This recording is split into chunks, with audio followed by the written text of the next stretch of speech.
Seja bem-vindo ao podcast Miguel Sousa Tavares de Viva Voz. Nesta edição temos uma pergunta para uma reflexão.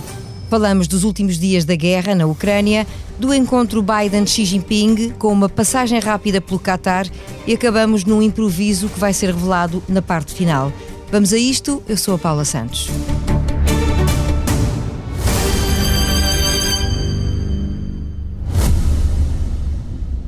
Ora viva, Miguel. Viva, Paula.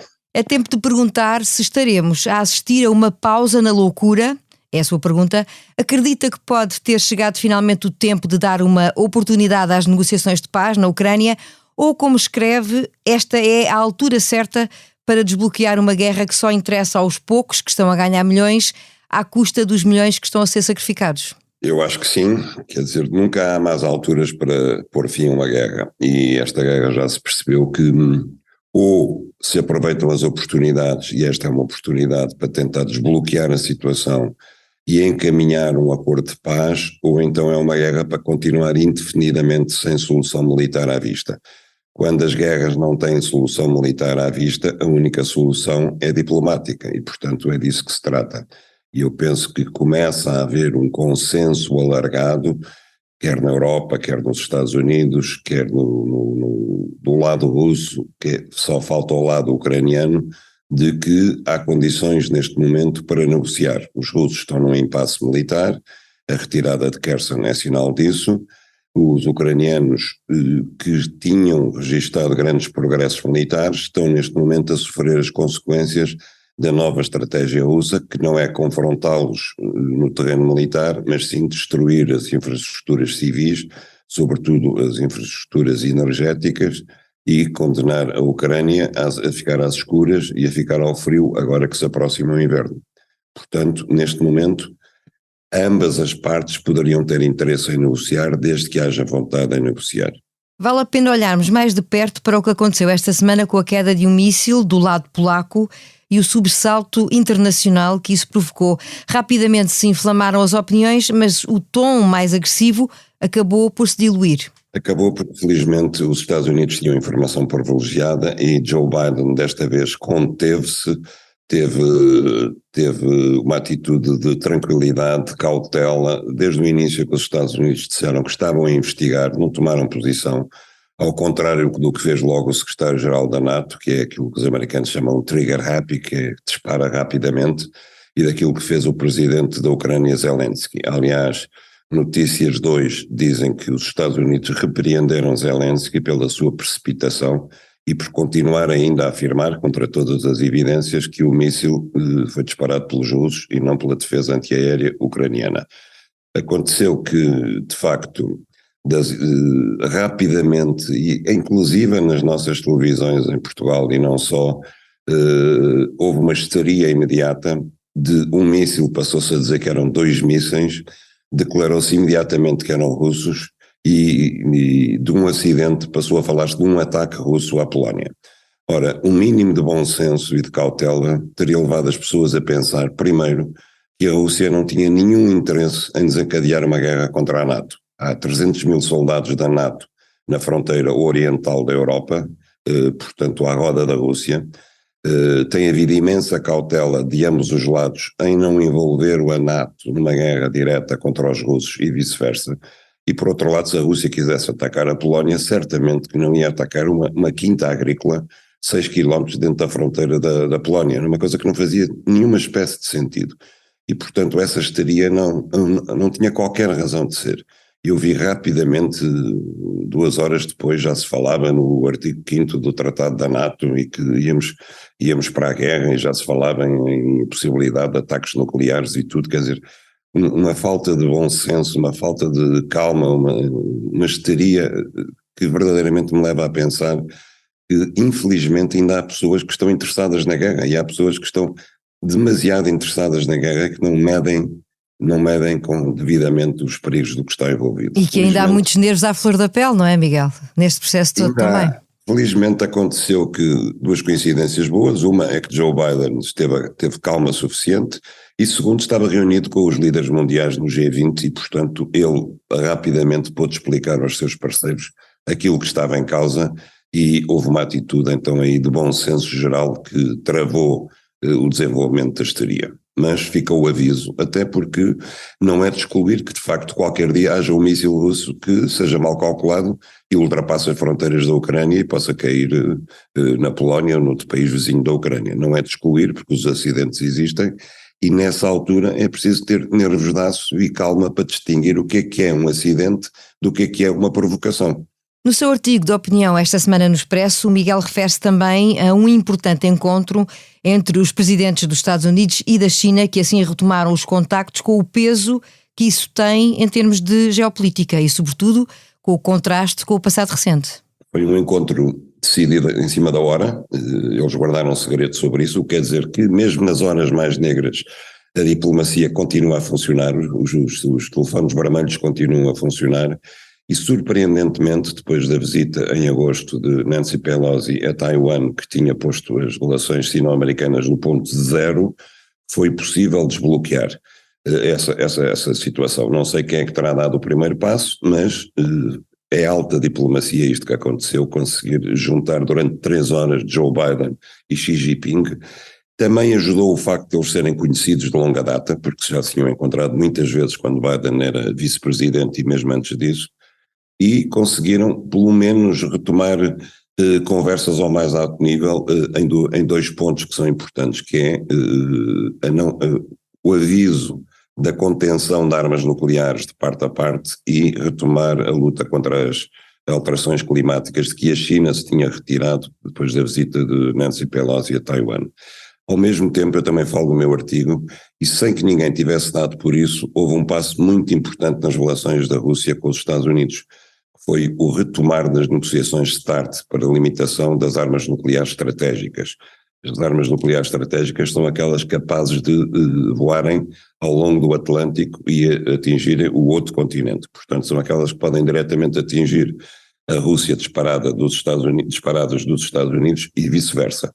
Elas estavam já limitadas, foram limitadas em 75%, foi o primeiro tratado que reduziu o número de bombas atómicas do mundo e ia terminar agora se não fosse prorrogado.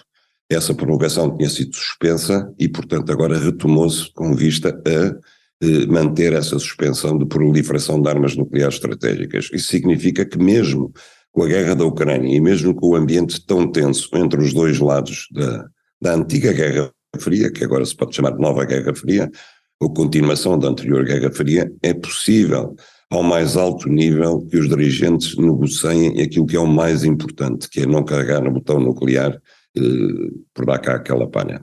Novidades importantes e que acabam por surpreender por estes dias. Da política também se tem falado e muito, nestes tempos que antecedem uma importante competição desportiva internacional. Nem sempre se fala de política associada ao Mundial de Futebol, mas neste caso é inevitável. E nós aqui, até neste podcast e no seu artigo também, já antecipámos o assunto. Voltamos a ele para assinalar uma nota sua, um olhar, melhor dizendo, para a romaria de políticos portugueses que vai fazer questão de marcar presença no Qatar, o que não é propriamente positivo. Não, nos 3 primeiros jogos de Portugal vão-se revezar o Presidente da República, o Primeiro-Ministro e o Presidente da Assembleia da República, vão todos em excursão ao Qatar. Ora, eu acho que isto é ridículo, é saloio e é altamente penalizador do ponto de vista político ao olhar dos portugueses, pelo menos em minha opinião. Porquê? Primeiro porque estas viagens não são propriamente baratas. Ir ao Qatar em executiva, ficar num hotel de 5 estrelas, mobilizar a comitiva necessária para acompanhar Suas Excelências aos Jogos, não é uma coisa propriamente barata. Que eles vão os 3 é uma coisa que me parece exagerado, de facto. Segundo lugar, porque isto não é a festa do costume, este Mundial não é a festa do costume. Quando eles estiverem sentados nos estádios, estão sentados em cemitérios, porque cada estádio daqueles custou milhares de vidas humanas dos novos escravos que os construíram. E não é possível abstrair disso. Não é possível que quem representa o Estado português possa abstrair do sítio onde está, do significado que aquilo tem. Porque é muito bonito dizer que vão apoiar a seleção, como se a seleção não pudesse jogar bem sem a sua presença, mas por outro lado eles estão também a ser coniventes com um crime que aconteceu ali. E também é preciso não esquecer que a Federação Portuguesa de Futebol, que é uma entidade de interesse público, tem à sua frente um presidente e tem à sua frente um selecionador que foi condenado em tribunal por evasão fiscal e que os impostos devidos por ele foram pagos pela Federação. Os 4,5 mil milhões que Fernando Santos deve ao fisco, foram pagos pela Federação, entidade de interesse público.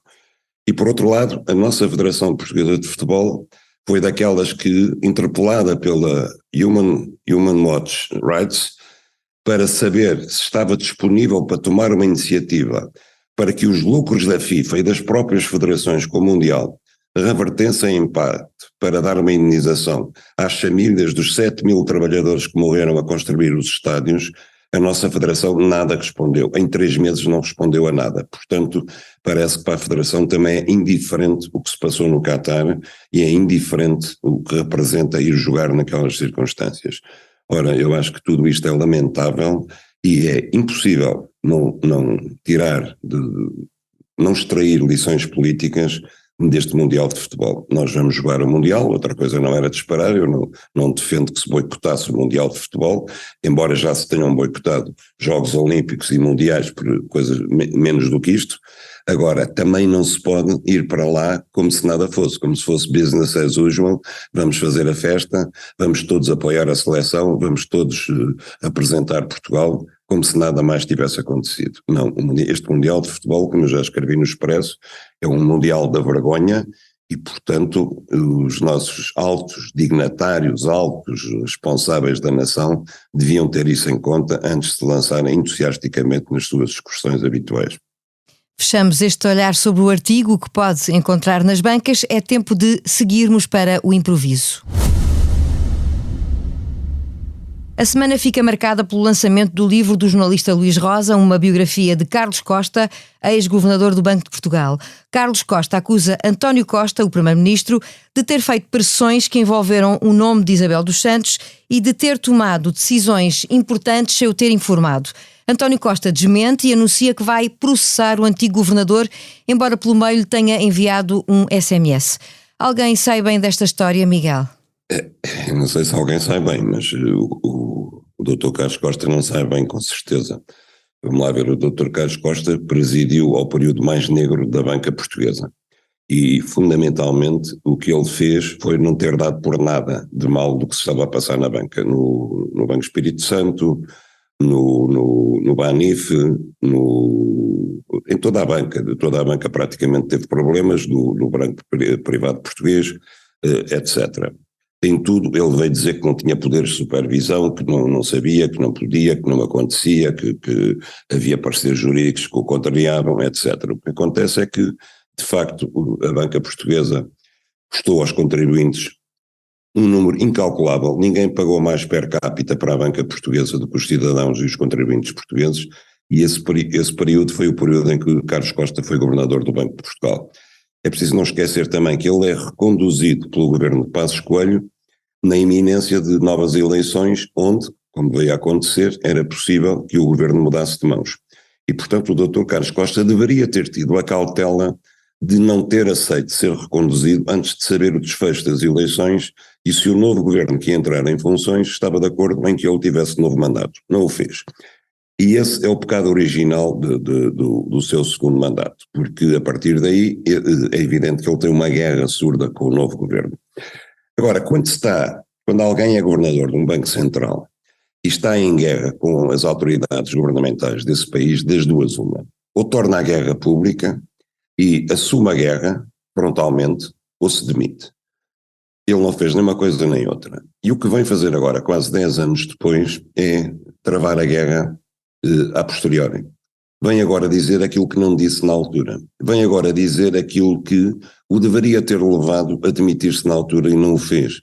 E eu acho isso muito, muito feio. Acho que é mesmo muito feio, é uma atitude intriguista e de revanchismo que de facto fica muito mal a quem foi governador do Banco de Portugal. E só mais uma coisa para acrescentar, é que eu lembro-me de uma noite já distante, em 2014, em que o Dr. Carlos Costa nos entrou pela casa adentro de nós todos, através da televisão, declarando que ia lançar mão de uma coisa que nunca antes tinha sido usada, nem veio a ser usada depois, que era a resolução de um banco privado, o Banco Espírito Santo. E que, ato contínuo, criava um novo banco, com aquilo que havia de bom no Banco Espírito Santo, deixando para trás o que havia de mau, injetava 4 mil milhões de euros no novo banco, e nós íamos ter um banco fantástico, que rapidamente ia começar a dar lucro, ia ser maravilhosamente administrado, seria rapidamente vendido, e os portugueses não iam gastar um único dinheiro ali dos contribuintes. Passados estes anos todos, e pelas minhas contas feitas por alto, os contribuintes portugueses já puseram no novo banco do Dr. Carlos Costa entre 8 a 10 mil milhões de euros. Portanto, a única coisa que eu gostava que o Dr. Carlos Costa explicasse nas suas memórias é como é que isto foi possível. Como é que as suas promessas, que não nos ia custar um único tostão, um novo banco, já vêm em 8 ou 10 mil milhões de euros. Porque isto é a única explicação que ele devia ao país. O resto, francamente, são conversas de comadres que não interessam nada e em que não sabemos quem é que diz a verdade, quem é que diz a mentira. E António Costa, em função disso, deve dizer mais alguma coisa? Justifica-se que dê mais algum tipo de explicação ou a reação foi adequada? Paulo, esta palavra contra palavra, não é? Claro. E, portanto, quer dizer, vão para o tribunal, que é o único sítio, como disse o António Costa, já não havendo duelos em Portugal, os duelos travam-se no tribunal, e no tribunal eu não sei como é que o Dr. Carlos Costa vai fazer prova das coisas que diz. Até agora parece que os elementos de prova estão contra ele, mas francamente, quer dizer, não sei o que mais é que haja a dizer, não é? Uma pausa na loucura, a pergunta de Miguel Sousa Tavares. Concluímos assim mais uma edição deste podcast. A sonoplastia deste episódio esteve a cargo de João Luís Amorim. Já sabe, a opinião à sexta-feira.